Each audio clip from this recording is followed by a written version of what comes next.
drone footage is being transmitted in real time to its pilot using the same broadcasting frequency televisions have been using since the 1920s. Well, sort of. In August, the government announced a 6-month trial using unmanned drones to monitor Singapore's southern islands. It will test the use of a broadcasting spectrum called TV whitespace to control the drones and transmit video footage for analysis. But what is TV whitespace? So basically, TV whitespace refers to the broadcasting frequencies that are on the wireless spectrum that are not currently being used. So the advantage of TV whitespace is that, it's not affected by things like passing ships or weather conditions, things like our line of sight. So I first reported on this back in August when the government announced that they were doing a 6-month trial project in the southern islands to survey the islands using drone technology. So I think the idea for the government was to use a sort of affordable and reliable technology like TV whitespace in areas where network connection can be intermittent and patchy using Wi-Fi or the 4G network. Think of the number of old analog TVs that have now made way for modern digital televisions. This leaves a bunch of white space floating around us that can be put to good use.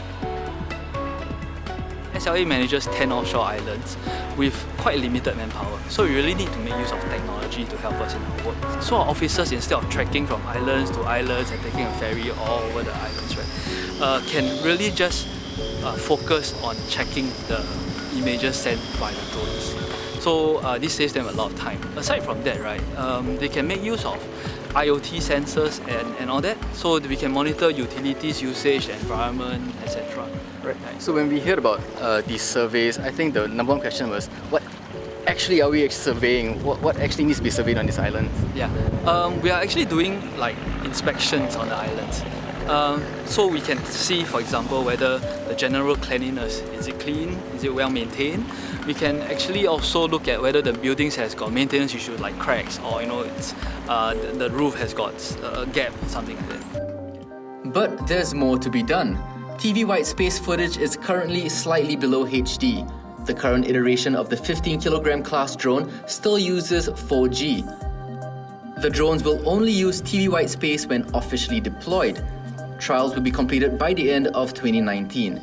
And if successful, drone flights in theory could take off from the mainland and will only require one person to operate. However, there is no firm date for the deployment of the technology.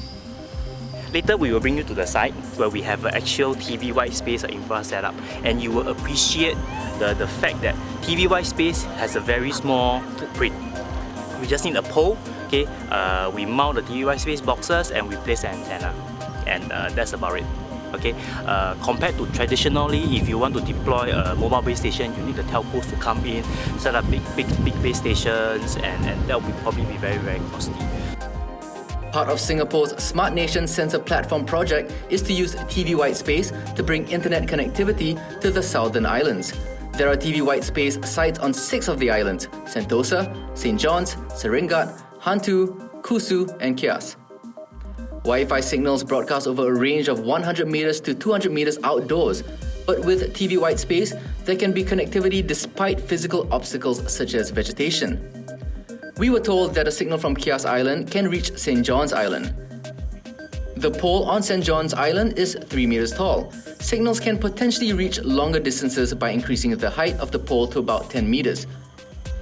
Current trials have seen successful connections from St. John's Island to Pulau Hantu Besar, which are about 10 kilometers apart.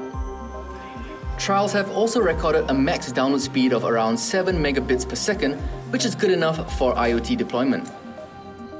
Besides enabling island maintenance and inspections, TV whitespace could eventually allow island visitors to stay digitally connected while reconnecting with nature.